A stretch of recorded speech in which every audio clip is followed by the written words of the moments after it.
Mr Sheehan headed an impressive guest list for the official opening, which included the Chief Magistrate of New South Wales, Clary Breeze, and several local parliamentary members. During his speech, Mr Sheehan denied newspaper reports that despite the renovations, the roof of the courthouse complex still leaks. He assured the guests that the roof has been replaced by a synthetic rubber membrane with a 20-year guarantee. The Attorney-General also countered criticisms of delays in the hearing of cases in the District Court. He said it was mainly caused by the increase in arrests due to the new Regional Crime Squad and because sexual assault cases are now being heard in the District Court instead of the Supreme Court. All delays or leaks aside, the refurbished complex is impressive. $3.7 million has been spent upgrading the 3 buildings containing 8 courtrooms. The renovation of the 1890 and 1964 buildings involved upgrading the electrical services, installation of sound recording in all courtrooms, carpeting and air conditioning. The historic Court No. 4 with its lantern roof has been carefully restored to its former glory. All staff amenities have been greatly improved, and the rear of the 1947 building has been extended to provide extra space for administration, all of which makes the courthouse one of the biggest of its kind in the country.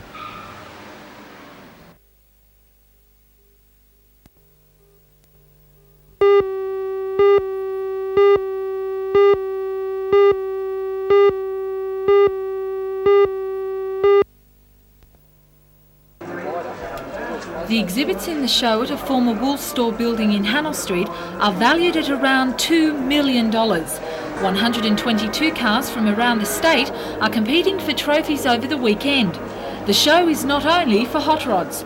Motorcycles, drag and custom show cars are also on display, and with some vehicles estimated at $45,000, it can be an expensive hobby.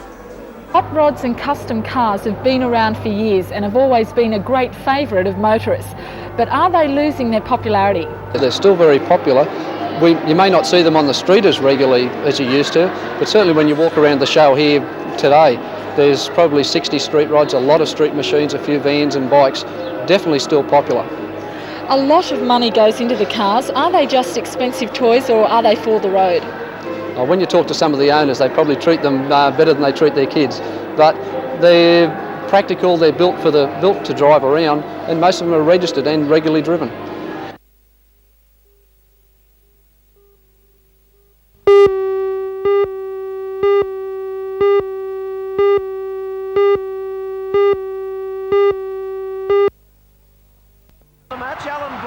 In a match that started slowly because of over-anxiousness and poor shooting, the Falcons chased their tails all night. They led 15-13, but after that were headed throughout by the strong, if not brilliant, Nunawading outfit. Despite denials, the home team missed Ian Roubillion out with injury, as they never looked smooth in their work and at times looked even desperate and frustrated. Incredibly, they missed a total of 16 shots from the free throw line, something a championship contender cannot do. Nunawading, a renowned defensive unit, kept that reputation intact and coupled it with some fine shooting, featuring a not fully fit but talented Steve Samuels. Local coach Dave Ankeny was roundly booed late in the game for pulling out international Ian Davies. He soon, though, sent him back into the fray. The Falcons came home well, and it's a pity that that commitment was not in evidence at the opening whistle. The ball moving, look for the good shot. Howell gets the rebound.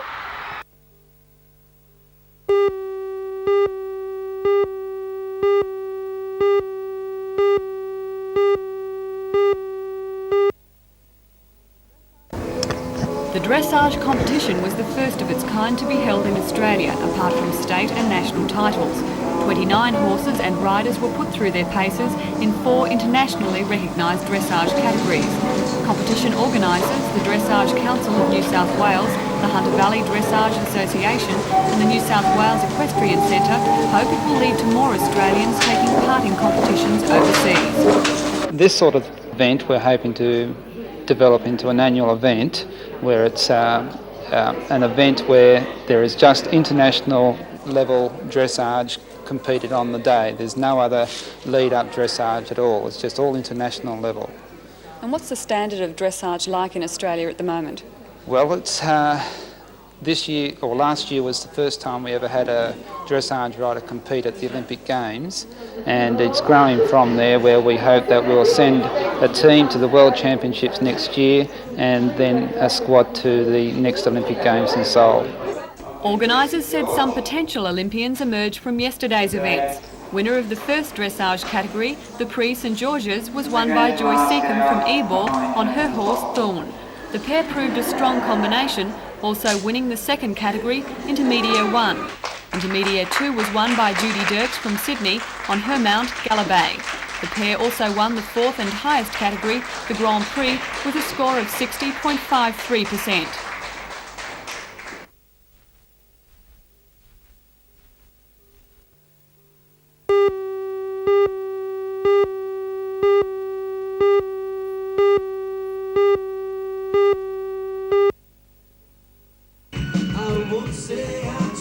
Ten bands donated their time to take part in the concert, including Marguerite and the Cooker Brothers, DV8 and Vegemite Reggae. The Newcastle Aid for Africa concert was organised by Rock City Promotions, with Newcastle Workers Club providing the venue. The club's two large auditoriums were used, with different bands playing in each. Ticket holders were entitled to move between both rooms. While most of the profits from last night's concert will be directed to the Africa Appeal, 1/4 of all money raised will be donated to Newcastle's Salvation Army Christmas food drive.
For 3 nights, John and Nancy performed at the Pacific Peace Vigil in New Zealand's answer to the Sydney Opera House, the Michael Fowler Centre in the country's capital, Wellington.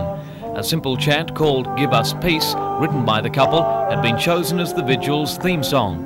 A recording had been sent to New Zealand a month earlier, featuring John and Nancy, backed by the NBN Children's Choir. Television New Zealand showed a great deal of interest in this Newcastle contribution. Everybody wants to have a say if they're given an opportunity. We were given an opportunity by New Zealand. On the morning of Hiroshima Day, Nancy, in her capacity as a school teacher and co-performer of the Vigil's theme song, was asked to address an assembly of the Tai Tai School just outside Wellington. The students then offered their expression of thanks. And it was school students who led the way in a peace walk beginning at midday. This is Wellington High, joined by other schools in the immediate vicinity, setting off on the walk. More than 10,000 students and members of the public throughout New Zealand took part in peace walks. Meanwhile, the New Zealand media continued to show particular interest in the Newcastle visitors, despite the fact that other artists and speakers from countries including Japan, the United States and the Soviet Union were also participating in the vigil. Like the television coverage, this morning program went nationwide. For 3 days and nights, the Michael Fowler Centre hosted exhibits and concerts with at least 50 different groups taking part in a peace education festival. For Novocastrians, John and Nancy, it's been an experience they'll never forget.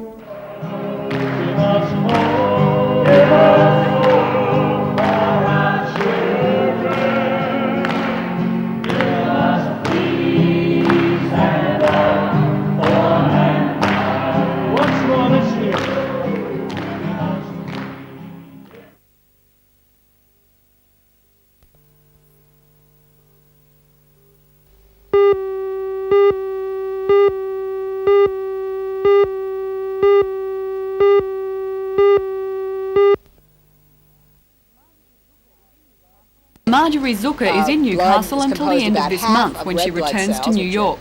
She's recognised as a world authority on platelets, the subject of her research while in Australia. Blood platelets are one of the types of cells in the blood. Blood is composed about half of red blood cells, which are relatively large, although they're 1 billion and a little bit of blood, and then white cells that are a defense against infection, and then platelets, which are small fragments of cells, and that's what I devote my life to. What research are you carrying out in Newcastle? We're trying to see how platelets come to stick if you push blood through a column of glass beads. Sounds very esoteric, but it happens to be one of the few test tube tests for a blood protein which is deficient in a fairly common hemorrhagic disease called von Willebrand's disease. So we're trying to understand better how this von Willebrand factor works. First of all, in making the platelets stick into this column of glass beads, but also obviously by inference in the body. Apart from providing information about von Willebrand's disease, Dr. Zucker says the research also relates to heart attacks and strokes. It's very likely this protein may be involved also when platelets stick to the walls of damaged blood vessels, such as in the heart blood vessels, the coronary vessels in people with heart disease, and help to cause the disruption, the disturbance, the abnormality in the coronary blood vessels, probably also in stroke. How important is this research to combating heart disease and strokes? Well, that's always a very hard question because very few things are directly related. Everything is peripheral in a way. But I think that anything we learn about the function of this protein will very possibly contribute to our understanding of how you get arteriosclerosis, atherosclerosis, which is surely the cause of most heart disease and strokes.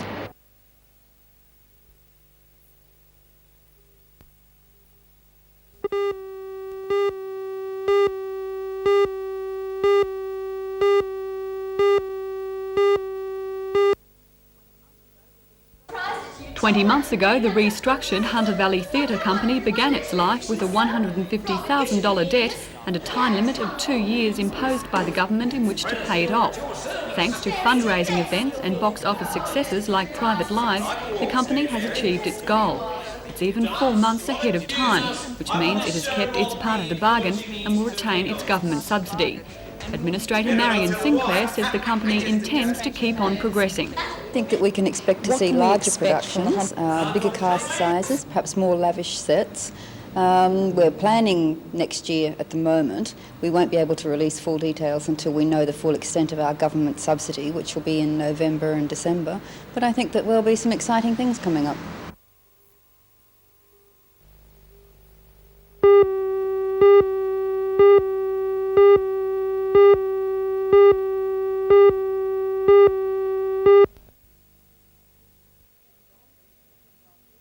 The developers, Hooker and Dalgety, say the plan for the shopping centre remains the same. Only the cost has risen over the 2 years of litigation from $26 million to $35 million. The centre, which will employ 1,000 people, will include a discount department store, a supermarket and 80 specialty shops. It's also being mooted that a number of community facilities such as a cinema, a bowling centre and a library will be included. 2,400 car parking spaces will be provided, and the developers say they will build a 4-lane 1.5-kilometre highway in Roadbridge to allow easy access to the centre. Talks are also to begin with the State Rail Authority in a bid to establish a railway station near the centre.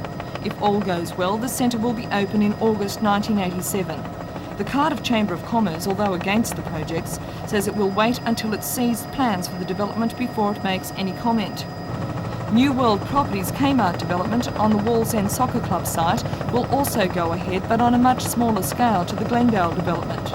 New World Properties refused to comment, but Wallsend Soccer Club Secretary Ian Campbell says that it too will be built as soon as possible. It will be a more community-based centre with links to the existing commercial centre. While both shopping centres will create jobs, it must be asked whether this area can support 2 more shopping centres, considering that some existing ones are struggling for survival.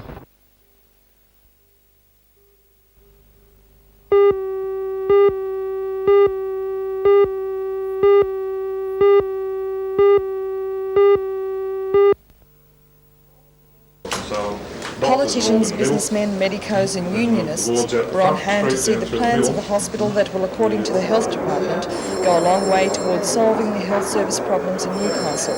The three politicians who have the most involvement with the approved project were eager to see how the estimated $100 million it will cost to build the regional hospital will be spent.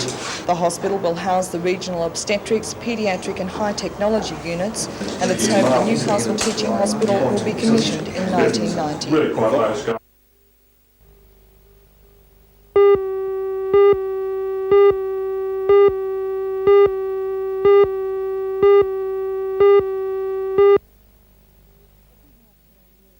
It's International Year of the Youth. It's also Education Week, and we thought the opportunity was just too good to pass up.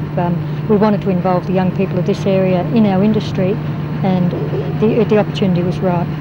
What they've gained is a first-hand working knowledge of how a newspaper goes to print, and I think what they will gain in the next couple of weeks is a fair indication of the power of the press when they get a reaction to the stories that they've published and the stories they've put in the junior press. A first-hand working knowledge of the industry. More than 50 students from 25 high schools in the Maitland district have had the opportunity to take part in producing their very own newspaper. And it's been all their own work. With limited assistance from adults, the students have written the stories, taken the photographs and have organised the paper's advertisements. This unique look into the world of newspapers has given the students a chance to look at the work of a printing press from the inside. And for some, it's been time well spent. It was a lot of fun, mainly the experience that was the most.